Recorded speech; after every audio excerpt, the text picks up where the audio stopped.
It's a feature of the modern age that there is a plethora of security agencies, ranging from police, paramilitary police, all the way up to and including security agencies, domestic, foreign counterintelligence, etc. So we wanted to discuss the issue of spying from an Islamic perspective. What does the Quran and the Sunnah say in relation to this entire topic? And to begin with, we wanted to look at the matter from almost an individual capacity. What does the Sharia say in relation to a Muslim spying upon another Muslim? Yes, Bismillah ar-Rahman ar-Rahim, Alhamdulillah Rabbil Alamin, wassalatu wassalamu ala khatam nabiyyin wa imam al-mursalin. First of all, maybe a small clarification about, in Arabic language we have the word shurta, or shurat, which is usually translated the police forces, but we should be very well aware that in time past these shurat in the general Islamic narrative are quite negative. It's a negative concept. For example, one of the bad signs from a hadith, one Sahabi was on top of a house and people were running out of the city because the plague was advancing, or the city was infested with plague, and the Sahabi said, "Oh plague, come take me away." So someone, how come that you say, "Plague, come take me away"?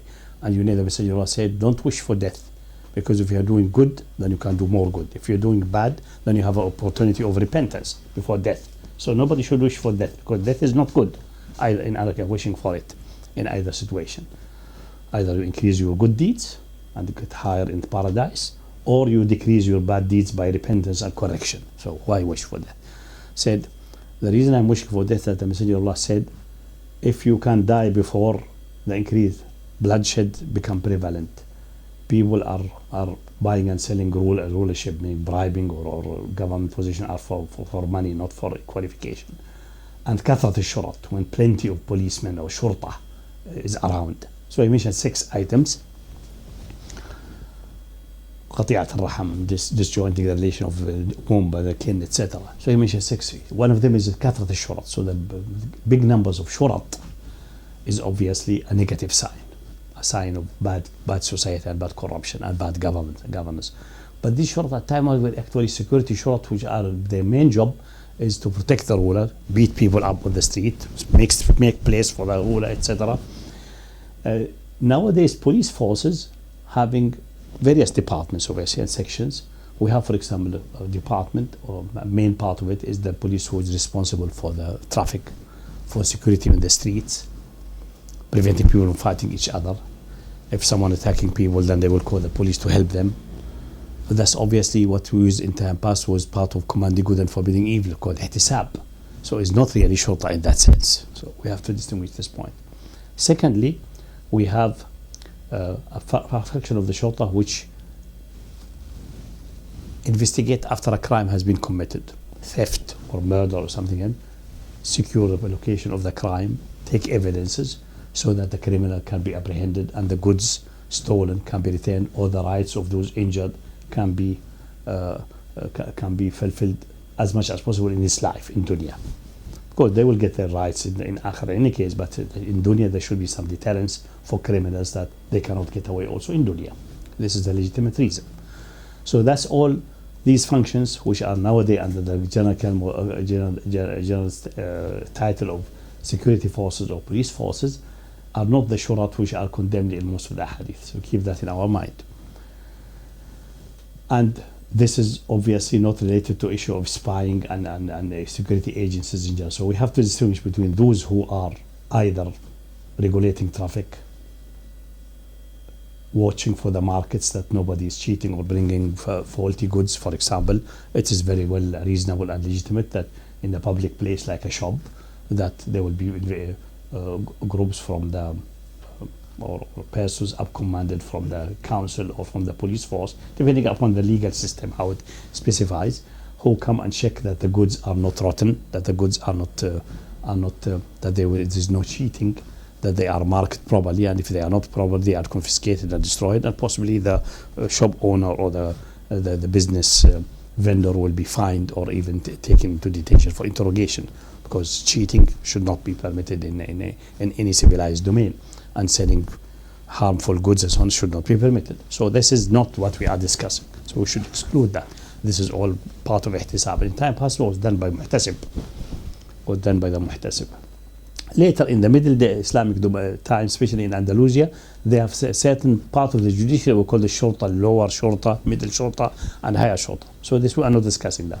So investigative or departments for criminal investigation become obviously only active after a crime has been committed. Then they investigate and try to find the truth and ascertain which kind of crime it is. Is it really a crime, or maybe it's a suicide in the case someone's found dead in suspicious conditions, etc. That's to ascertain all these things. That is investigation and interrogation, which has also Sharia limitation. We'll come to that.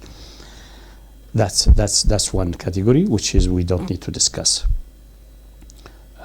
But the other shurta, which is just caring for the protection of the rulers, the person of the rulers, and beating people away from him, preventing people from approaching him for legitimate or illegitimate reasons. Yes, protecting him for legitimate as a guard, that's perfectly fine. That's no problem. But most of them, they will be like barring the people from approaching the governing institutions and applying properly and so on, especially under oppressive regimes. And this is the shurta, which is having a negative connotation.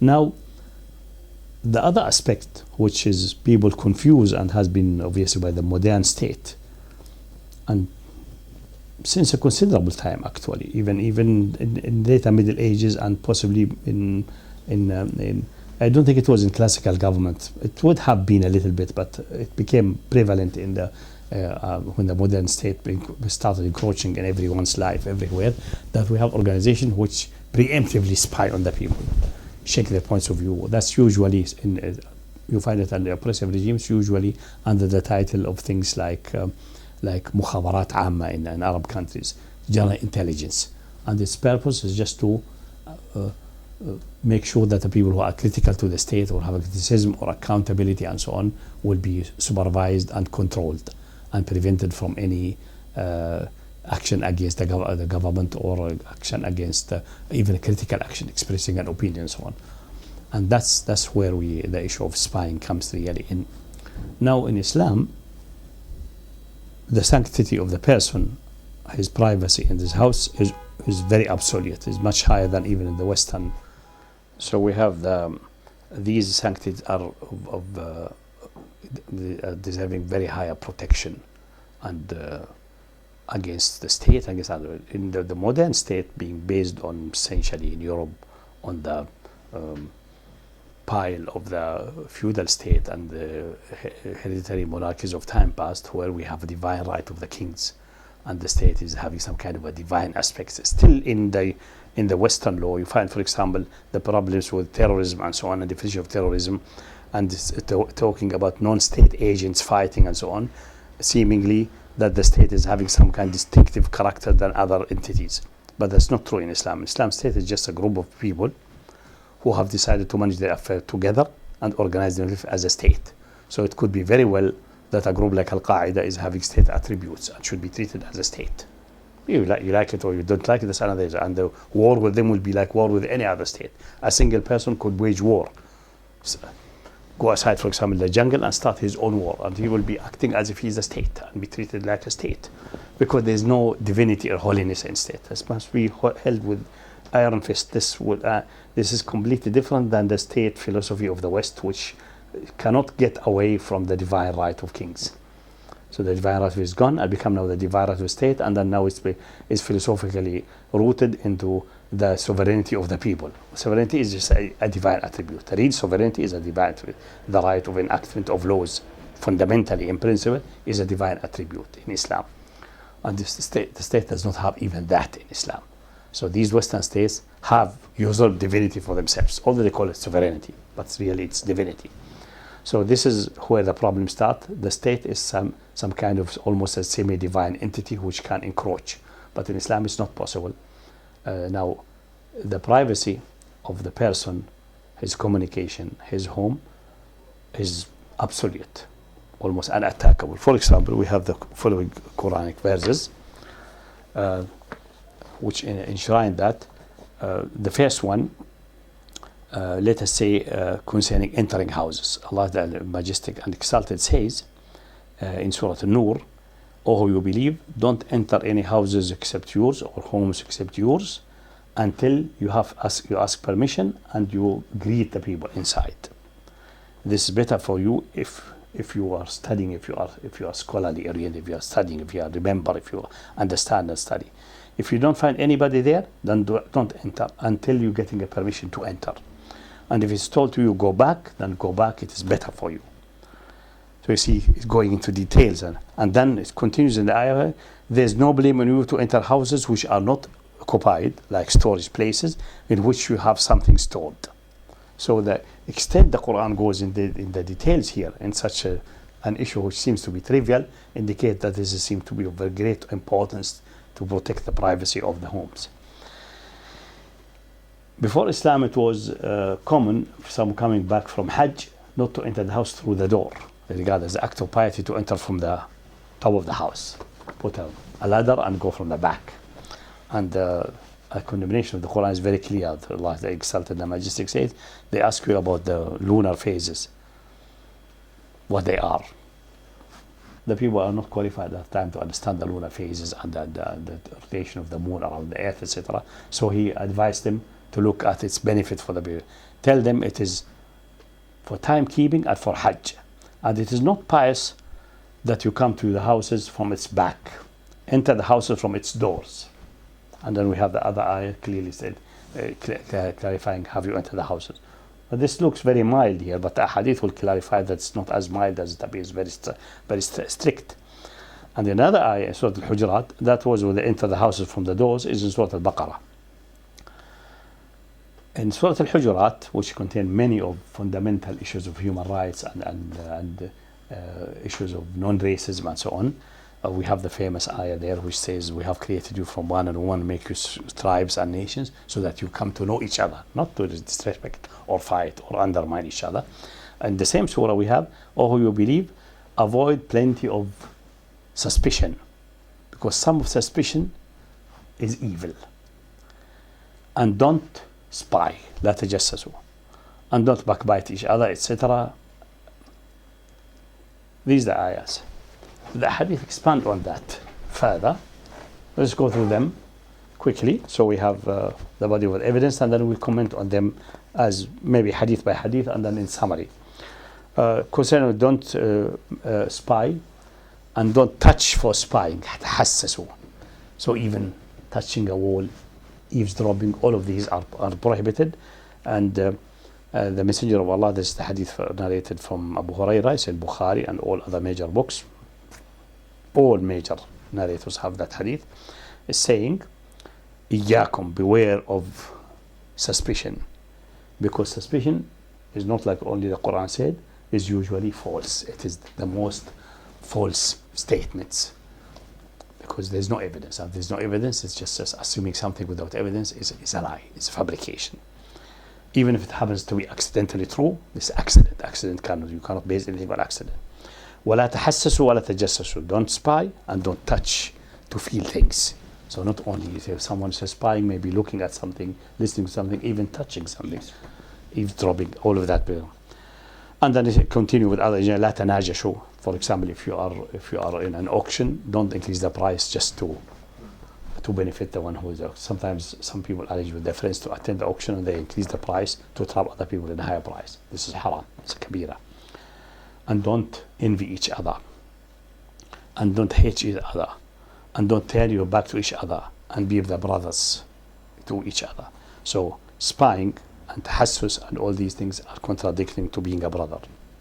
That's very clear. It's just expanding on the ayah and explaining it. Another story of interest, it is a Sahabi, but it shows that how they understood spying and understood the issue, which has been misunderstood later by scholars. I have to stress that point, because we'll see many scholar development later, which is very accommodating and lenient to oppressive states, justifying the action. So we have to be very doubtful about those scholars who justify the action of oppressive states. We put a question mark: is that really the proper understanding, or it is just trying to justify the current situation by all kinds of intellectual acrobatics. And intellectual acrobatics, ta'wil, the door is open. You can play with the text, turn it upside down, try to twist it in your favor, and they call it interpretations, various interpretations. But these interpretations are not acceptable, because we have, for example, the following narration with correct isnad. Imam Abu Bakr bin Shaybah in the Musannaf said, narrates from Abdullah ibn Mas'ud. The isnad is correct. I carried the isnad just for fun once. حدثنا أبو معاوية عن الأعمش عن زيد بن وهب. That's one of the best isnad you can find ever, a Kufi isnad for Mas'ud. Someone came to Ibn Mas'ud, Abdullah ibn Mas'ud, the Sahabi, the famous companion, said, هذا فلان, he just mentioned the name. We have another narration mentioning the name. It's Walid ibn Uqba anyway. His beard is dropping khamr.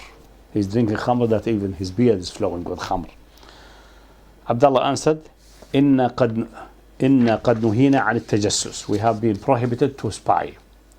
But if he gets out of his house and we catch him drunk, then we will deal with that. But we are not going to go to his house and spy on him and ascertain. So these sins which are no other person is involved except yourself, or two consenting adults in their home closing the door, you have no authority to jump over the rules. Like, for example, the people who call themselves commanding good and forbidding evil in Saudi Arabia are doing. This is transgressing Islamic law, and we have an evidence for that later also, further evidence. And we have also the fatwa of their mashayikh and how they try to run away from it. We'll get to that. I think it will be interesting to read that. So that's clear.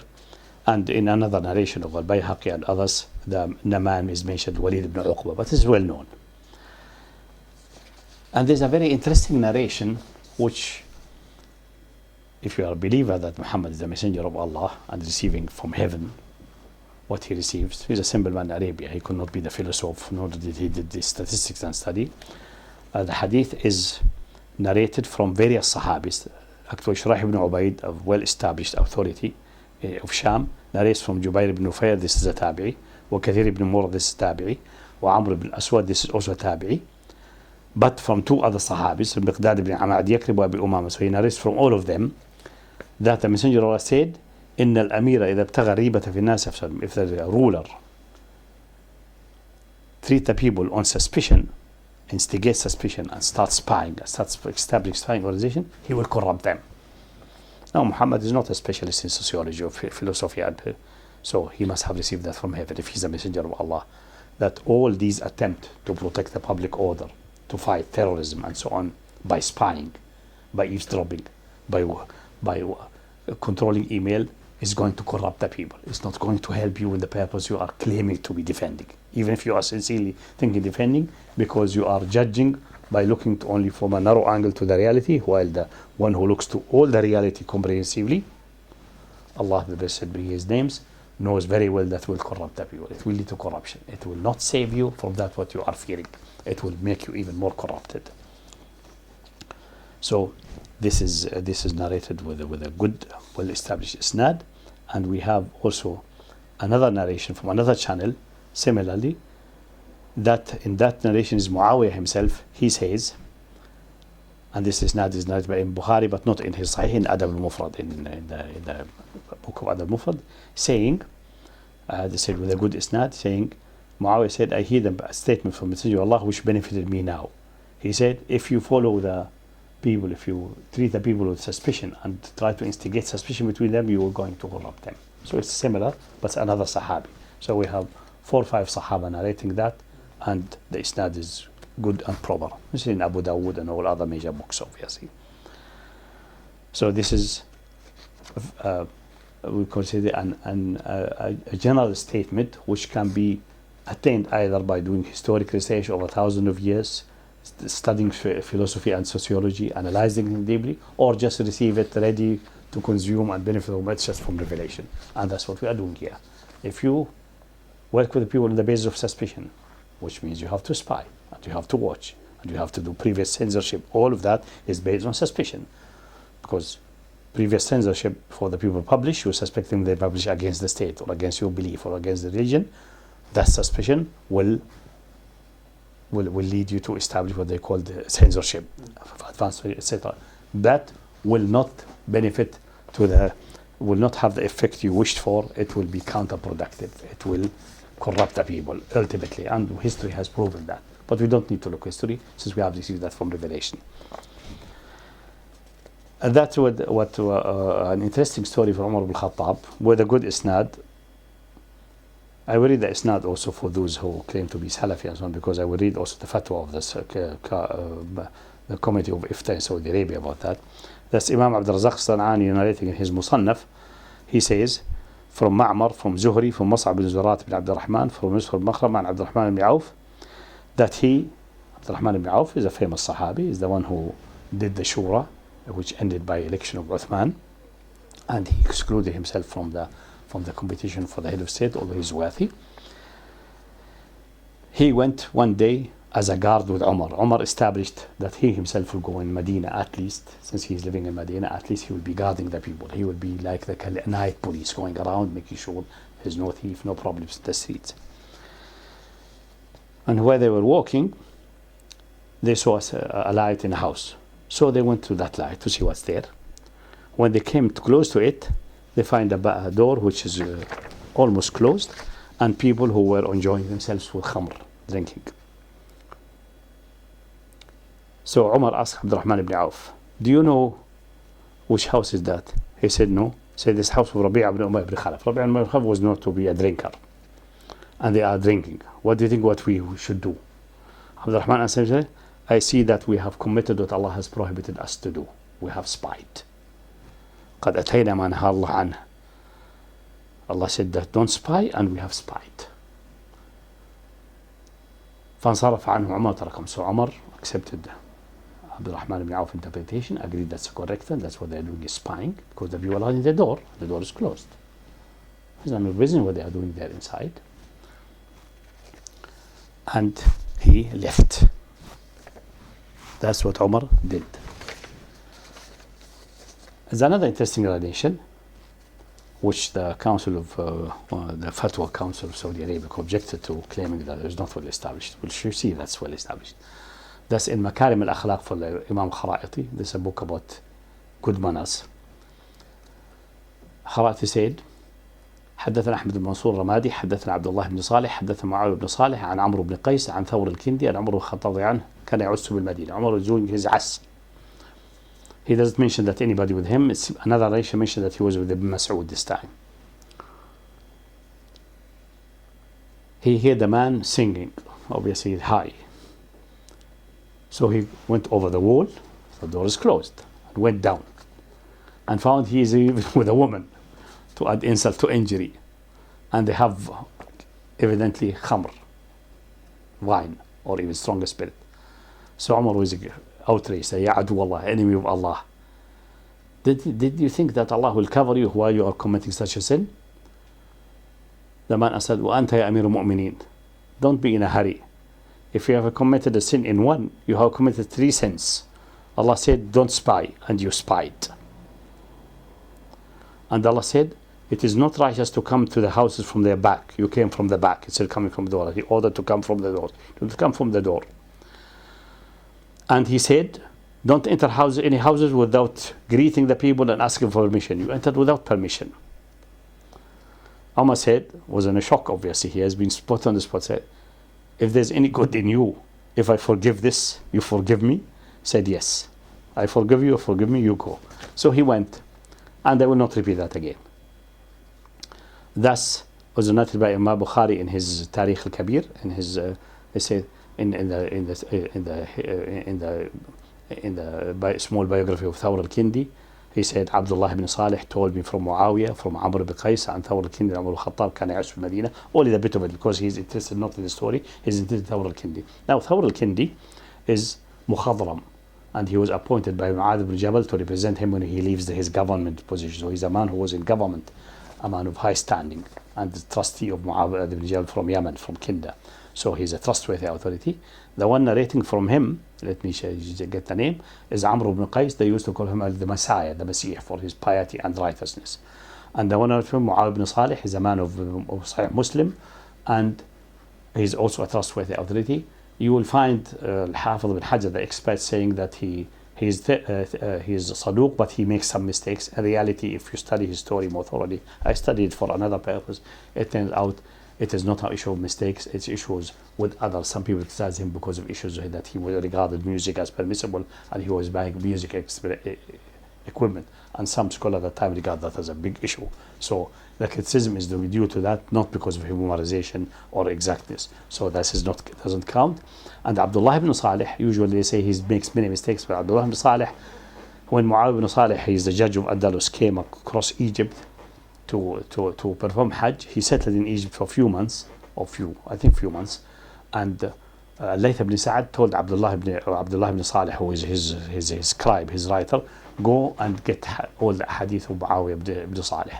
So Abdullah ibn Salih went and wrote it down and came back to report to the Layth. And Layth noticed that his hadith are good and solid, and he may be benefiting from them. So Layth went with Abdullah ibn Salih again and took the hadith directly from Muawiyah ibn Salih, and Abdullah ibn Salih listened to the hadith once more. So he heard from Muawiyah ibn Salih twice and wrote it down. So even if he's made mistakes by other narration, in Muawiyah ibn Salih he's as firm as you could expect. So this isnad is very good. And the story came from another channel. This isnad is all of them are Shami, because Thawr al-Kindi settled in Sham, in Syria, in the Levant. Amr ibn Qais is Hamsi, Shami. Muawiyah ibn Salih is Shami, who immigrated to Andalusia before the Bani Umayyah collapsed, escaped with his life. And Abdullah ibn Salih is Egyptian, close to Sham. So this is essentially a Shami Egyptian channel. We have another channel which is weak, admitted, but it's completely independent, and it's a Kufi channel. That channel, it said, it is in a book called التوبيخ والتنبيه for Abu Shaykh al-Asbahani. Imam Abu Shaykh said, حدثنا أحمد بن خالد الرازي, حدثنا محمد بن حميد, this is not a strong narrator, حدثنا عن الميسرة نحوي عن السدي. All of these are Kufi. So it's another country altogether. And this is Mursal also. So he's the one man who's weak and also is Mursal, but still the story is similar with some spices there. So we just discount the spices and take the common core. The story said خرج عمر الخطاب with Abdullah ibn Mas'ud. He mentioned who is the companion, and he saw some fire, some light, so he went there. He found the house with and a man sitting drinking with a woman which is singing to him and so on. So he jumped on him. He did not explain how he jumped. Obviously he jumped over the wall according to the other narration, and confronted the man.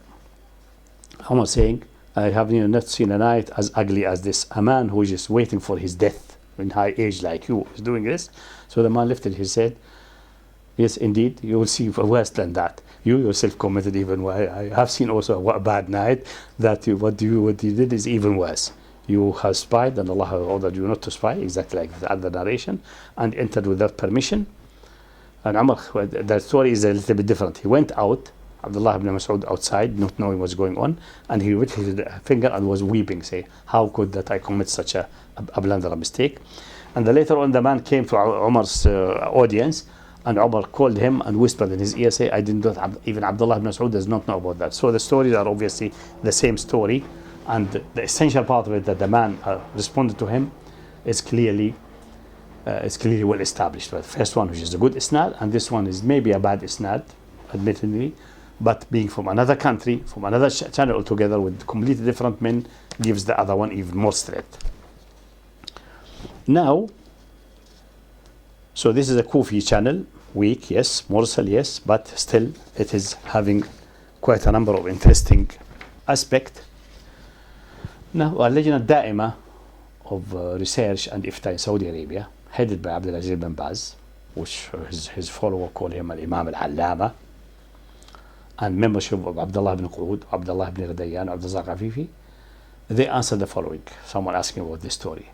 لم تثبت هذه القصة لدينا بل تتبع عن كتب عن عمر رضي الله عنه في كتب التاريخ والتراجم. This story is not well established after we have scrutinized all the books of history and monographies.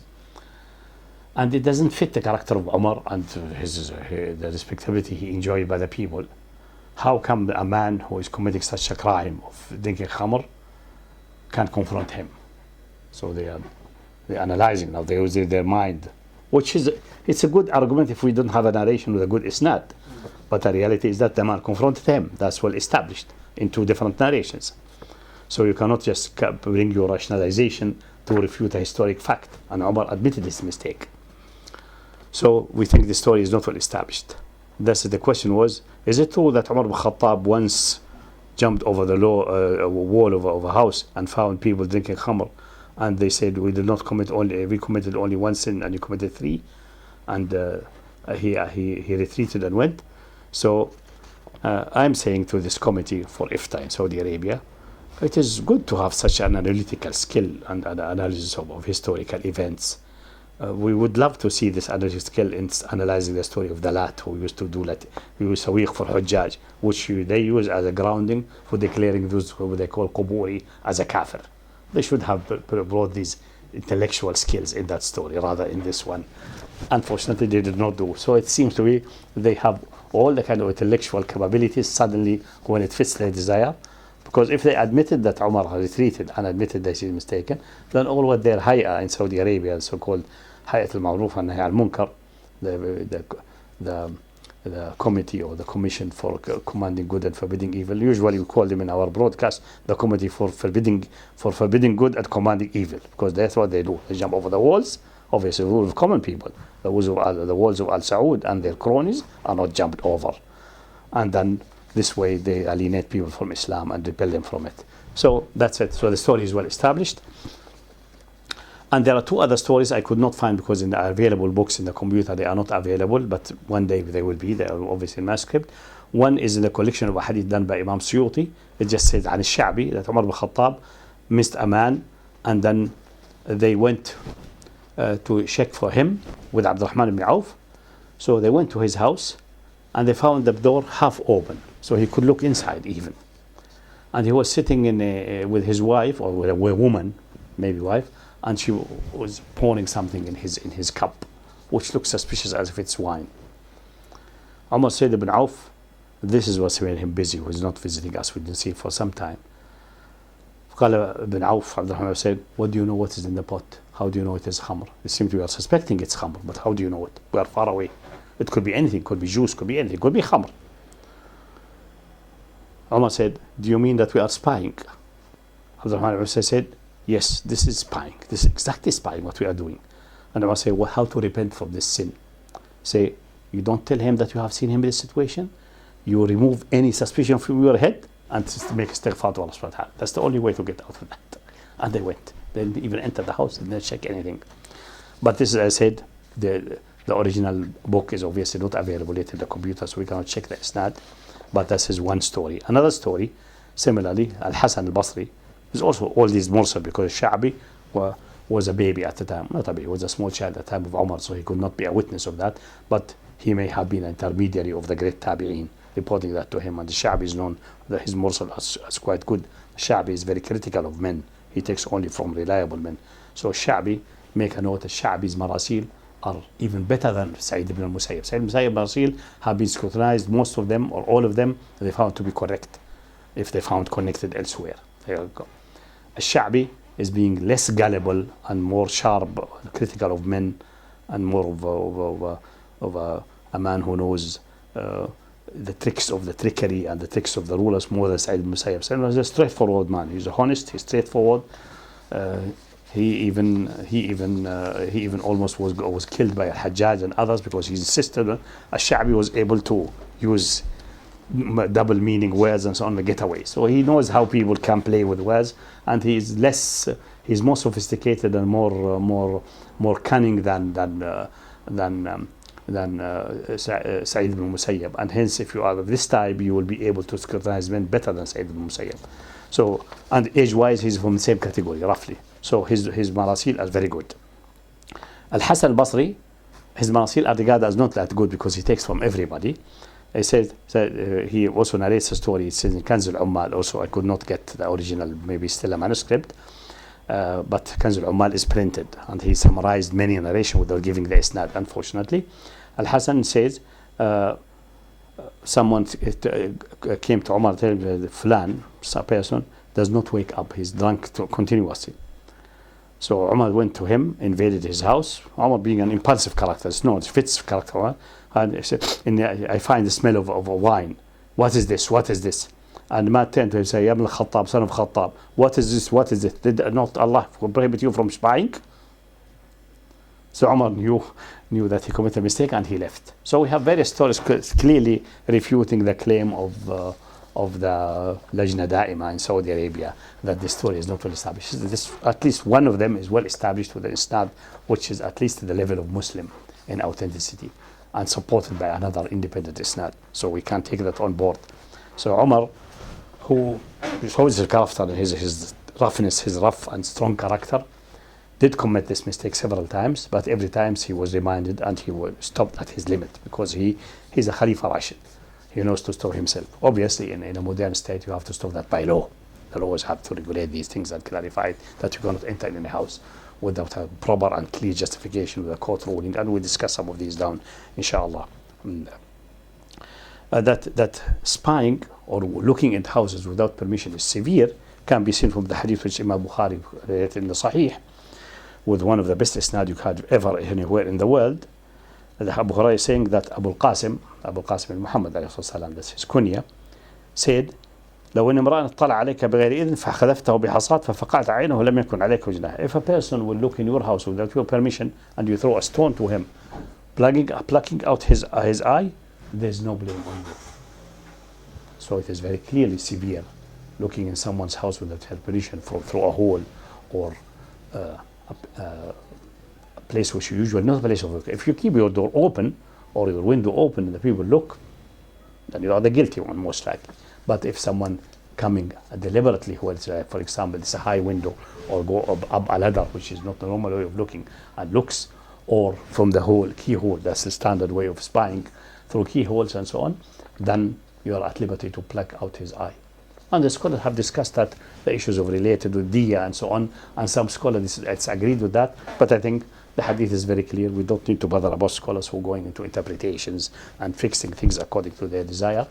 They are better advised to tell everyone, don't spy, but if you spy, your eye is gone and you are not getting to it in the conversation.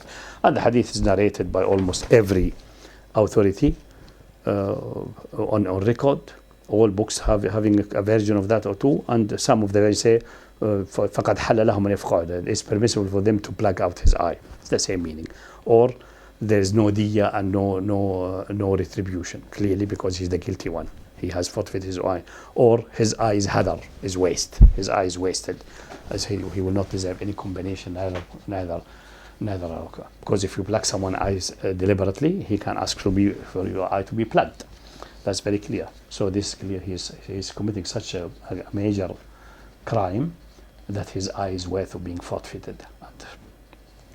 And concerning also if listening to people, we have a famous hadith also in Bukhari, Sahih. All these hadith are Sahih, and they're explaining the meaning, don't spy, in more details and level of sinfulness in that. That is a kabira, is a major sin, it's not a minor. That one with the eye plucking out shows that you putting yourself in the danger. Like for example, if someone enters someone's house forcefully without any legitimate reason, then the landlord has the right to kill him. Obviously you can't do that in England with these so-called liberal laws. In America you can do it and you get away. The Americans because more savvy and more reasonable in that than the British. But the Islamic law is clear. The house sanctity is absolute. If you enter the house, he have the right to push you out. The scholar said you should push him out with a reasonable force. But if it's the only way to get him out is with using deadly force, use deadly force. He has no right to enter. But let's go to someone eavesdropping.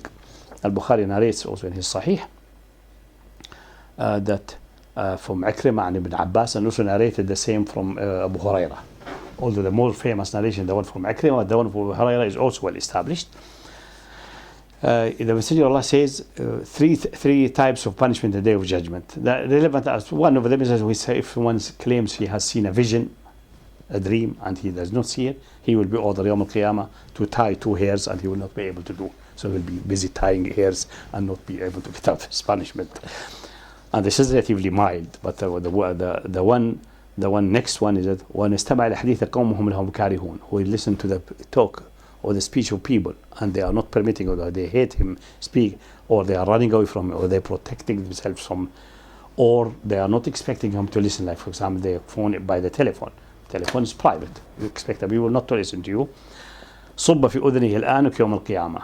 The molten lead or molten zinc will be poured in his ears in the day of judgment. And this is only if it's a major sin, a kabira. ومن صور صورة عذب وكلف أن ينفخ فيها وليس بنافخ. And who will make an idol or a picture, he will be ordered يوم القيامة to blow life in it, and he will not be able, and he will be punished for that. So it's clear that the punishment is a punishment of a kabira. I would say, because there's no difference between someone eavesdropping or someone looking through a keyhole, that it is permissible to throw him with a stone or use a horn to blast his eardrum out.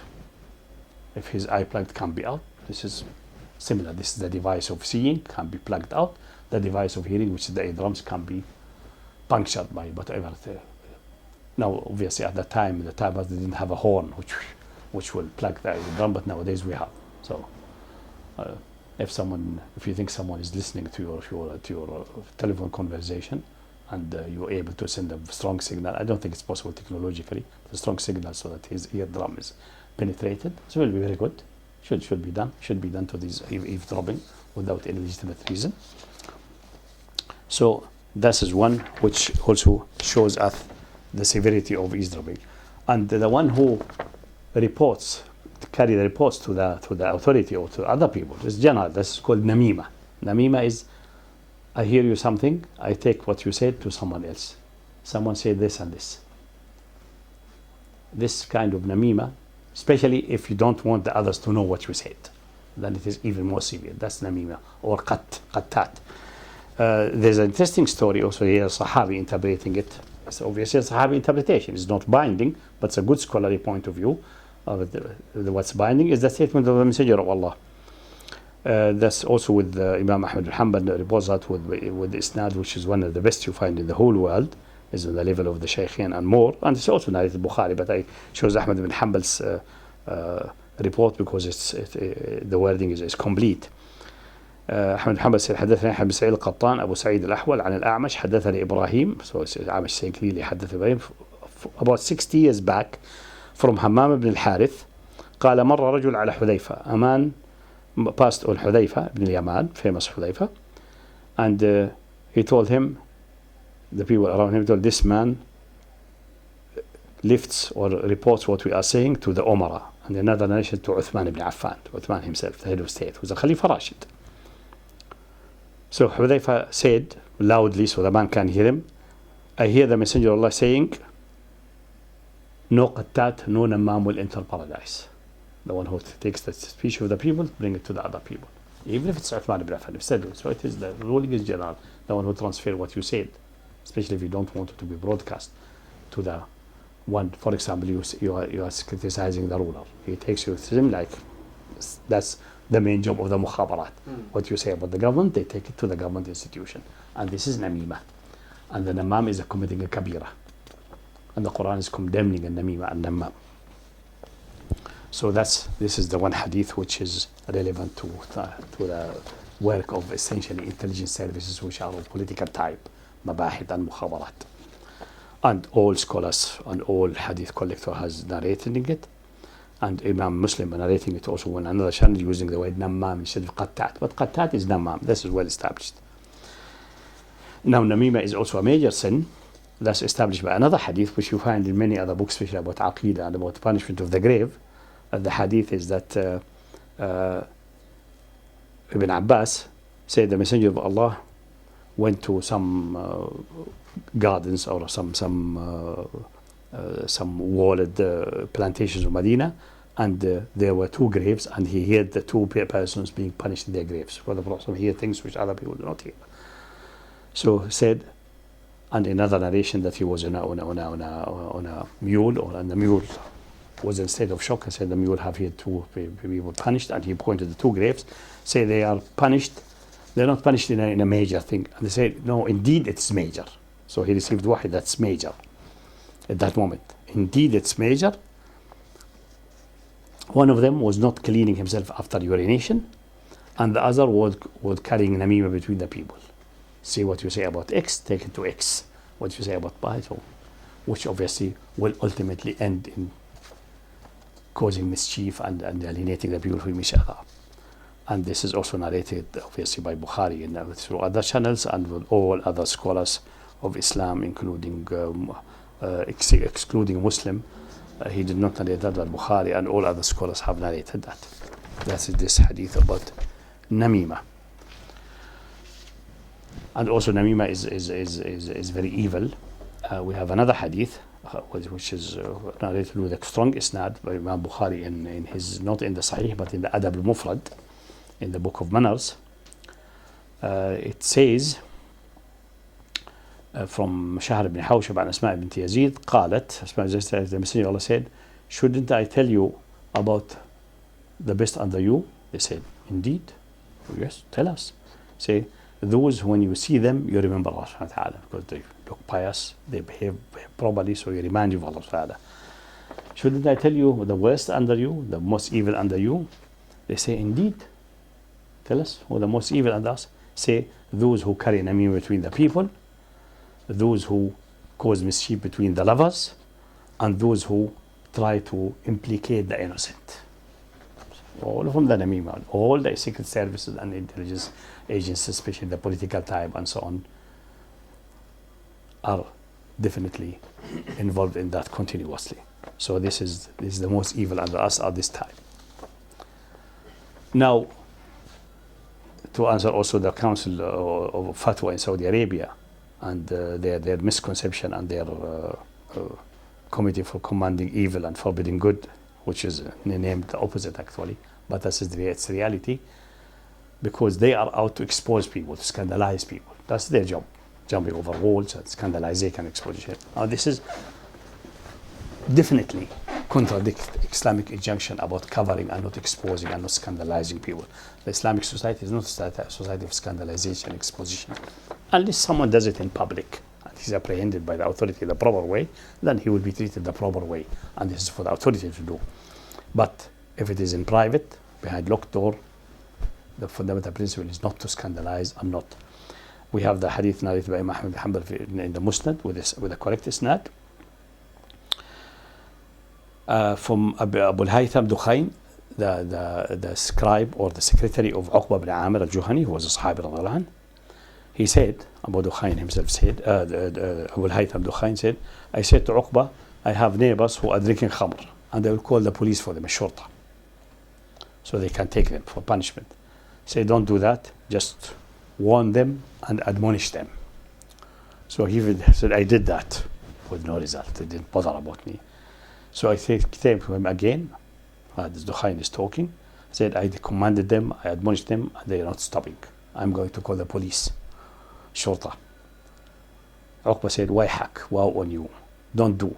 I hear the Messenger of Allah saying, who covered the awrah, the shame of a believer, as if he has revived a ma'uda from their grave. You know, the Arabs used to bury girls, baby girls. Nowadays they don't need to do that, not the Arabs, nor the Koreans, they just abort them. Yeah. But in time past, they could not abort so easily, so they wait for it to be born. If it's a girl, dump it in a grave and bury it alive. This ma'uda. So whoever covered the shame or the awrah of a Muslim is as if he has revived a ma'uda from its grave. And amazingly, Uqba ibn Amir seemed to have been known for this hadith and similar hadith, and also the reward for the one who covering for the shame of a Muslim in dunya, that Abu Ayyub al-Ansari traveled to Egypt to meet him. And this is narrated with a good isnad. It's an interesting story. It's worth reading. Imam al-Humaydi in his Musnad said, Sufyan ibn Uyayna told us, Ibn Jurayj, Imam ibn Jurayj, the first, I heard Abu Sa'd or Sa'id al-A'ma talking to Ata ibn Abi Rabah. Ata ibn Rabah, the sheikh of Ibn Jurayj. And he was in his halaqah for many years. Actually, Ibn Jurayj is the strongest in Ata ibn Abi Rabah. Nobody is as good in Ata ibn Abi Rabah. And Abu Sa'd al-A'ma reported to him, say, Abu Ayyub al-Ansari traveled to Uqba ibn Amir in Egypt. So he went just to hear a hadith. So he went, he doesn't know the house of Uqba, so he went to the governor of Egypt, is Maslam ibn Makhlad al-Ansari. So he went to the governor, and he was the Amir of Egypt, and he reported, so Maslam was told Abu Ayyub is there. Abu Ayyub is one of the major Sahabis, the one who in his house the Prophet settled down when he arrived at Medina. So he's such a respectable person, so the ruler of Egypt came rushing to welcome Abu Ayyub and embraced him and kissed him. So what brought you, Abu Ayyub, here to Egypt? Say, I hear the hadith from Messenger of Allah. Nobody else heard it with me except Uqba ibn Amir. So I want to ascertain that my memorization is correct. So this is also a very famous story about how they traveled long distances to hear hadith. So send with me someone who will guide me to the house of Uqba, so I can check with him. So he sent with him someone, and then Abu Ayyub told Uqba, I hear the Messenger of Allah saying a hadith, you were present and you are the last one present that day, about satring covering up to Muslim. What was it? Repeat it to me. So Uqba said, yes. The Messenger of Allah said, whoever covered a mu'min in dunya, in anything, in any shameful, Allah will cover his shame يوم القيامة. فقال أبو صدقت. That's exactly what I have here. ثم صرف. He left. Uqba said, come for this. So I didn't come for that. I came only for the hadith. He went. And he went, mounted his camel and went back to Medina. Not even passing at Muslim al Ansari, the governor of Egypt. So the companion who showed him the house of Uqba went to Muslim. Where is Abu Ayyub? Abu Ayyub left Egypt. Say, for God's sake, he was supposed to stay for a few days, just rest him. And then he sent him a gift for his coming in Egypt, and said the gift caught him only in Arish at the Palestinian border. He was so in a rush. I'm not going to, coming just for this purpose, nothing else. And he got his ja'iza in Arish before leaving Palestine, because they go to Arish and they go down. This is the main route. This is the easy route, and going through Sinai. It's a very difficult and mountainous. So this is the more well attended route. So he went to Arish, and then he got him, gave him the gift. So he said salam to him, thank you, down to Medina. So it's again, who cover the shame of a believer, anything shameful, Allah will cover. Obviously something shameful, which is not obviously by necessity, by other hadith, which is not infringing on the rights of someone else. For example, someone have killed someone, this is not a shame to be covered, for example, obviously, because there are rights there, and there's compensation due, and things like that. Or someone stealing someone, then in that case, you can tell him, return what you have stolen, I'll cover you. And we have a story also that some people apprehended a thief, and they met with the Zubayr ibn Awwam. Zubayr ibn Awwam is a rough guy. He's a warrior, and he is even known to be bad with his wives and women, even with Asma. He used to beat her up. So he's not a very gentle character, an angry type. And Ibn Abbas, and they mediated the man who caught the thief. He said, no, until I get to the government. So if it gets to the ruler, then Allah will curse anyone telling me we are mediating to release him now, before it gets to the official authority. If it's go to the official authority, no mediation and no intercession is possible. The course of justice has to be followed meticulously. So he released the man by their mediation. So the narrator, which is one of a great tabi'in, a great man, he said to Ibn Abbas, what a miserable act you have done, that you let the thief go away. Say, La ummalak, you have no mother, maybe your mother be bereaved of you. If you would have been in his place, you would have loved to be let free. So why don't you wish for the people like what you wish for yourself? The theft has been, the money has been apprehended, and the one who apprehended him, we persuaded him that is more virtuous and more. So even such a so don't press charges if you can settle the rights, the human rights have been over, the rights of the others have been settled. That what he has tried to steal was not stolen, or it was taken back, and there's now just remained a punishment.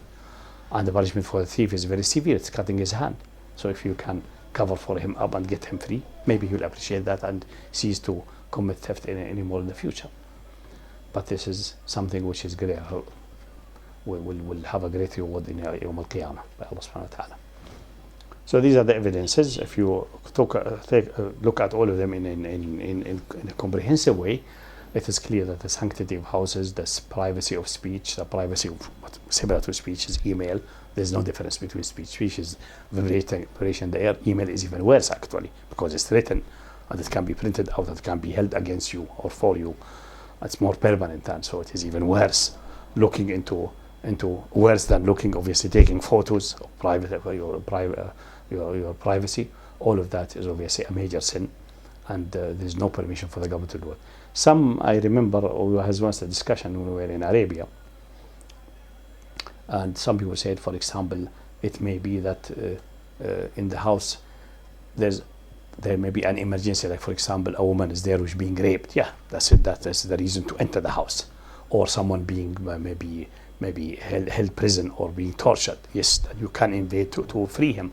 But on all other occasions, for example, if you're suspecting that there are, for example, drugs, What's the problem? Surround the house. If they don't permit you to come in, even with a court order, they don't permit you to come in, then just surround the house and until they come out. And this is easy because they will have to get out to get food and drink. You can't even disconnect electricity and water until they come out. And we were discussing until the issue what happened in the Branch Davidian, where they barricaded themselves in the year 93, or was it 92 or 93, something like that, in Texas, and then they were surrounded. The FBI claimed that a crime was about to be committed and they attacked because of that. Allahu A'lam, I don't know. But I would say people have secluded themselves, they are mentally deranged or they have some certain ideology, as long as they obviously do not show any danger for the outside, or just encircle the house from far away. If they have guns, don't be in a shooting range. One day they have to come out for food. One day they have no need to come in without their permission. If you knock at the door, they don't permit you, even if you have a court order. Only if there is really a necessity which will be lost if you don't enter. Another example, for example, if a fire is in the house and it's clearly someone in the house to be saved, then you don't need permission. You enter to save that life. That's very clear. But only other things, all of the usual cases they construct that we have to find evidences. Now let's assume there are some evidences you want to find and they will destroy the evidence as well if you don't invade. Then fine. If they have destroyed the evidence, then that's it. And Allah has covered for them. Leave them. What evidences can be destroyed? Documentary evidences, paper, things like that. Usually that's related to political issues. All other things like a murder, like a gun, there's no way to destroy a gun. It will be there, even if it's broken. It will be and it can be analyzed that the gun which is it a knife? Even if the knife is broken, it can be analyzed and found the knife which the commander. So there's no way to get any real hard evidence destroyed. So all what can be destroyed is books, tapes, things like that, and these are essentially shouldn't be infringed with it in the first place. The whole thing that you are encircling this house, for example, is because someone is barricading himself who committed a murder. Then you have obviously witnesses, and you have personality. He will come out. He will come out ultimately, no doubt about that. Or he having hostages with him. Then there's the issue of necessity. And if entering the house by force can save the hostages, maybe he cannot save it, so it's better to surround, etc. So if you analyze all case by case, you will see really there is no good reason to invade the house except in the cases of necessity, like a fire, like a rape being like for the famous story which has happened in Sweden, that some bank robber they were obviously encircled and they took some employed women of the bank and they raped them upstairs, and it was clear that the women were screaming. In that case, obviously you don't need any permission to enter and things like that. That's very clear. But because there's another right being violated, and by entering forcefully you may be able to prevent it, or with good reason to prevent it. So common sense and good sense indicate that there's no reason really to enter a house without a permission, even if you have a court order. You just knock the door. If they don't let you, just lay siege on the house until they give up. They'll become hungry and they'll come out one day. So they are better advised to let you in. They will come in. Or they have committed a crime, so they know they have already exposed. They have just to give up, and they will permit you. So really forceful entry, like for example, I heard from some people that if the French police, especially if they are suspecting someone in the house who is having no immigration status, they come and they have the habit, they must break the door and put everyone down on the earth. What's the need? What's the purpose of this brutal behavior and violation of the privacy of the house because someone is having no immigration status? He will come out one day, just disconnect electricity and water. He will soon become thirsty. They will come. Or I just ask for permission. We'll come to check for this and that. If you don't have permission, we will lay siege on the house. Everyone will let you. He knows he has been exposed. There's no escape. So from that, what we have discussed in the previous session, we can conclude safely that, and it has also conveyed by history, that this type of secret services, which is like the general type intelligence services, mukhabarat, mabahith, what they call general mabahith, because they have an investigation department for crimes. That's not a problem because the crime has been committed and this needs to be investigated. And there's a so-called administrative investigative department because it investigates any accusation against state's employees, any violation of proper conduct of the state employees, any violation of the administrative regulations and circulars, etc. And this is because something has been committed, because they are not spying regularly on the people. If they are spying regularly, that should not be permitted. But if something is prohibited, there is an employee is accused, a state employee is accused of a certain misconduct or transgression in his administrative capacity, then the administrative investigative department will enter. But what they call general intelligence, general investigation, is actually spying the people, what they think, how they are, criticize the state, etc. And this is from what we have seen, or spying with the people behavior, conduct in the personal level, or consenting adults in their closed home and so on. And that's obviously from that what we have here in the evidences is prohibited in the Islamic domain. Such entities should not exist in the first place. The moment they exist, they will become a monster, because as an administrative body, it will gain its own identity, and it will become, as Max Weber said, the ultimate bureaucrat. If someone interested should type ultimate bureaucrat Max Weber and study it in the internet. It's very interesting. He constructed something like a bureaucratic entity, which was originally doing some function for the society. Then slowly it expanded, and then it was subdivided. So section A is serving section B, and B serving C, and C serving A. So it became like a secluded monster entity by itself, like a cancer, which doesn't need a society around it. It just lives for its own sake, by self-preservation. And this is exactly what happened with the intelligence services and the mukhabarat, like KGB. So in Islamic history, we didn't have that. The only recorded record of any one of the Khulafa, even in the oppressive time, doing that is one of the Abbasi just before the fall of Baghdad, about 40-50 years. And he has an evil memory anyway in history. Before that, there was nowhere an employing any persons to report that. There were some people doing voluntary, like this man, which Hudayfa let hear what the Messenger said about the Nammam, that they will not enter paradise, who was reporting to Uthman, because he has this psychological deficiency which make him feel happy to report to the authorities, to appear as a nice guy, and to show that I am sincere to you, I am serving you well, and so on. This mentality of servitude and slavery is available everywhere, even in time of Sahaba. This is a human disease, and the state and the society should not encourage this disease to spread, should contain the disease and reduce it. And the moral injunction of Quran and Sunnah are toward controlling this evil disease.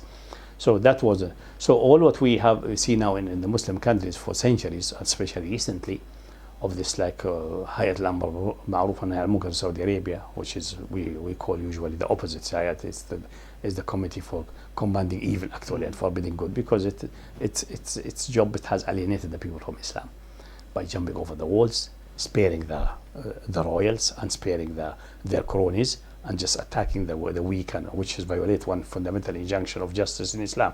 The Messenger of Allah said clearly, it destroyed the nations before you, that if the nobleman or the high authorities commit a crime, they will not be punished, and if the low one by the one in whose hand my soul lies, if Fatima, my daughter, committed a theft, I will cut her hand.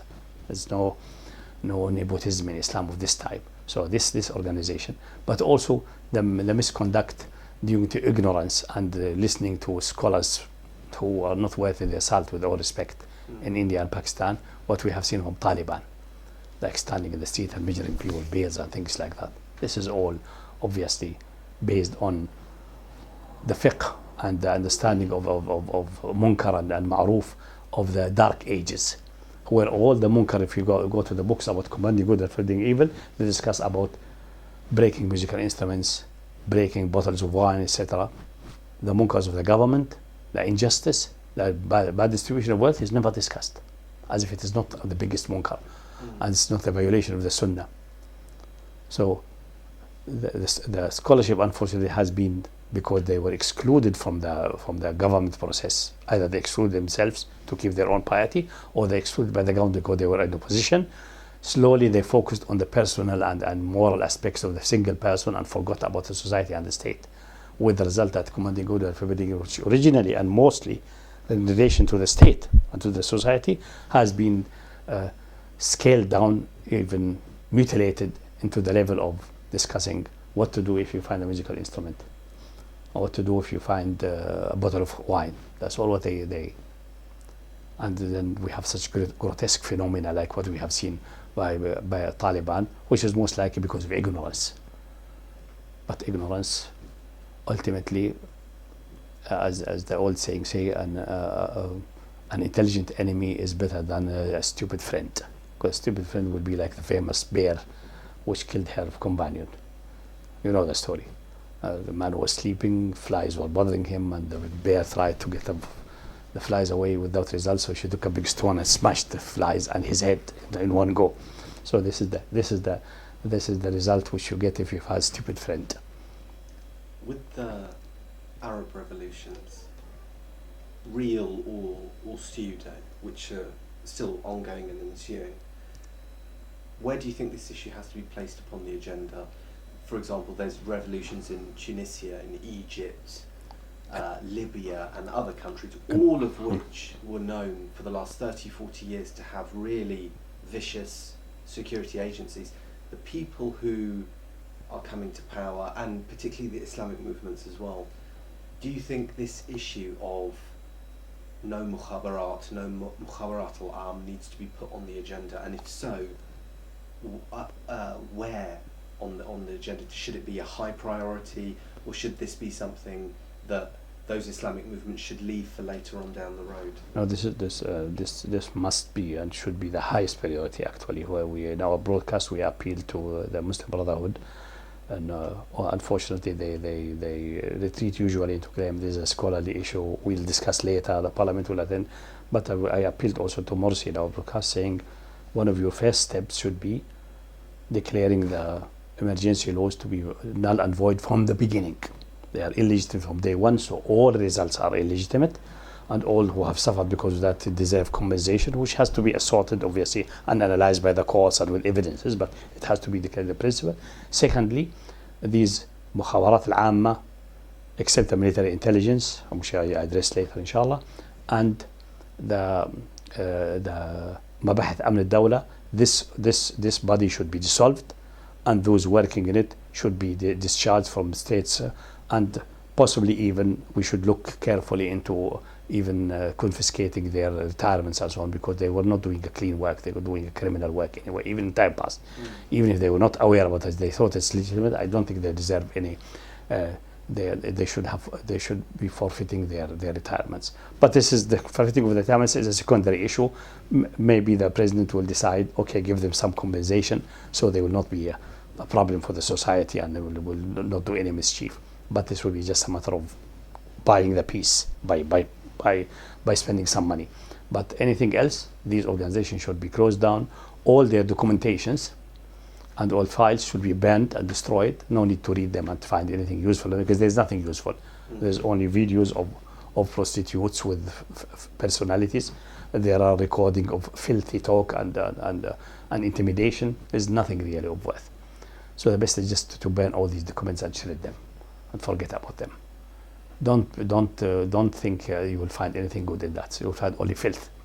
And if you dig with your hands in filth, your hands will become filthy. You're not going to become clean.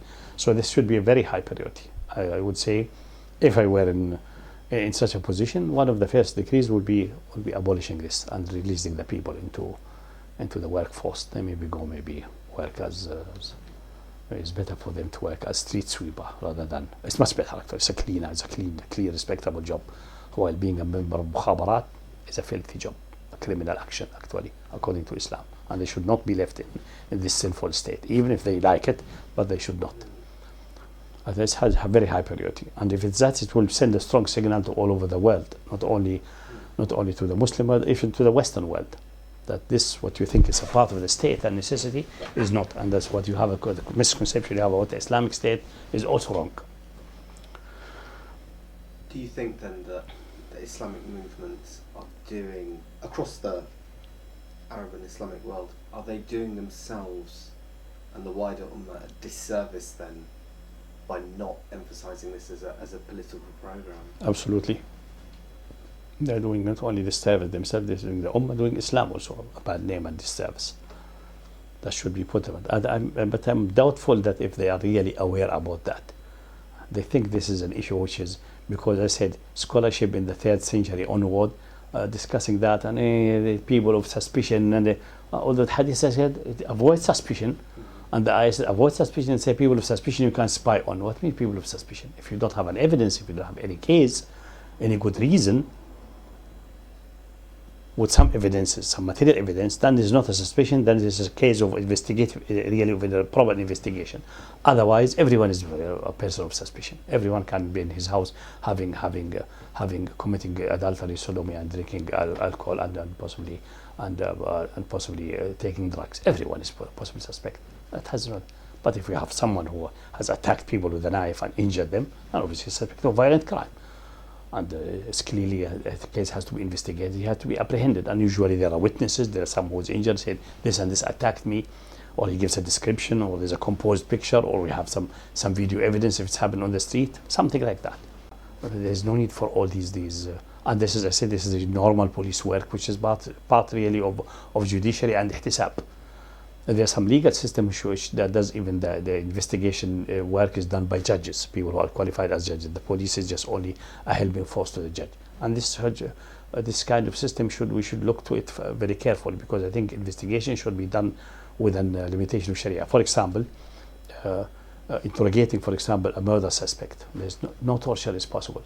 When a Jewish man killed a young Ansari girl with a stone, but she was still alive when she was found, and took her jewelry. They asked who did this, and his name was mentioned, and they got him. The Messenger of Allah just interrogated him in an intelligent way until he admitted, without any torture or any punishment. So this is an art of interrogation, but it is very clear. There's some victim who claims this one has done the injury to me. So this is a good reason to pursue further investigation. But this has to be obviously developed written in the law books and the procedures of the courts and procedure of investigation, etc., on the police in considerable detail. Would you argue that any nascent Islamic rule, one of its distinctive features has, as we mentioned in the first part, the sanctity of the individual's home, his privacy, etc., and also that there is no agencies that are there to root out people's vices, to root out what people are doing behind closed doors? Combating good and forbidding evil, if I understood properly, is actually done by political parties, and the main criticism and the direction should be to the state. The state will have part of the police responsible for the markets, part of the police for the public order, in a very exacting and streamlined way, with well-established procedure, what to do, which steps, because obviously, especially in a big mass society like nowadays, you have to describe which procedure should be done and how to do. Like, for example, now if you commit a traffic violation or you park in a wrong place, the man will come, shoot a picture of the sign which says parking is not permitted, shoot a picture of the car with its number, and put you with the ticket, and all these things are done on record, so he has sufficient evidence, and you still will be able, and he will not say anything to you. He will leave the ticket and go. There's no need to admonish you or advise you. This is enough, and then later on you can challenge that in court if there's a good reason to challenge, or you pay the fine, etc. So such streamlined procedure must be developed. It cannot be left to the whims of simple-minded students of the high school level, like Taliban, or even worse, those in the higher in Saudi Arabia. Some of them are blatantly ignorant, having no education, no training, nothing. And there's no need for the higher. The higher is just an attempt for King Abdul Aziz to hijack commanding good and forbidding evil, which is done by the tribes against him, and to divert the attention to the so-called personal issues, which some of them are not even munkar, and some of them munkar who should be treated by admonishment only, and not by no physical action. So that has to be all streamlined and developed properly. Otherwise, we'll not have an Islamic state. We'll have an oppressive state, or a Western style state, which thinks of itself as having some kind of a divine authority, which it doesn't have. Neither the Islamic State nor any state has divine authority. No one has divine authority. The only divine authority is to Allah subhanahu wa ta'ala, and the messenger as being a mouthpiece and reporter from Allah in an infallible way. That's all. If that's clear, so that has to be developed. Unfortunately, most Islamic movements, unfortunately, are Muslim Brotherhood has never adopted anything in detail or studied that in any great detail, except some few issues of the economics because they are involved in Islamic banking and so on. Hizb al-Tahrir is adopting essentially the Al-Mawardi and the Ahkam al-Sultaniyah, which has been written in the 4th century, which is based on ta'wil. Is not that's what was the time of revelation, and they think that's the revelation. It's not true. That's not what the revelation has been, and not what the Khulafa al-Rashidin has been. It's completely different. It's a justification of the Abbasi oppressive system and try to squeeze it into a widest possible frame of legitimacy. This is all ta'wil. It's not tanzil. Tanzil is very clear. Tanzil, according to Tanzil, that Abbasi state is deficient in almost every respect of legitimacy and every respect of justice. And the hadith are very clear. After the Khulafa and the Minhaj al-Nubuwwah, there will be biting kings, there will be hereditary kings, and there will be tyrants. Well, Abbasi are different from the tyrants. How come that their model, as represented, for example, in the Ahkam al-Sultaniyah by al-Mawardi, is regarded as a model for a modern state like Hizb al-Tahrir in his constitutional draft? Is not. And there are some wrong premises there. It has to be revisited and analyzed. Otherwise, they will end having an oppressive state, and the state will collapse on their head. It won't work. The people will rebel next day. They will not tolerate that. They have already suffered enough under the tyrants, so they will not accept from you to be an Islamic tyrant. Will be even worse. And this must be clarified that what they call in the West civil society and the civil state, the Islamic state is essentially of this type. It's a human organization. It is nothing, has no divinity, has no holiness in itself. Only the reference frame is holy. But all the people's action, all their interpretations, all deduction are not holy. But this is the mistake which many make. That's what the fuqaha said, the Sharia said. It's not Sharia, it's what the faqih has said. Like, for example, we just read what the Council of Senior Scholar of the Fatwa Council said here. They said, no, well, it's not well established. We didn't find it. We found it. Even if it's not well established, they should have discussed the genuine issue itself, because the man asked about that, obviously, to have a conclusion out of that. What's to conclude? Is that action of Omar correct? They think it's correct. He can jump over walls. That's what they think. And that's a problem. And these are called scholars, and they are regarded as an authority. And some people follow them blindly and imitate them like monkeys. So that has to be really now, this issue has to be really put on the top of the agenda.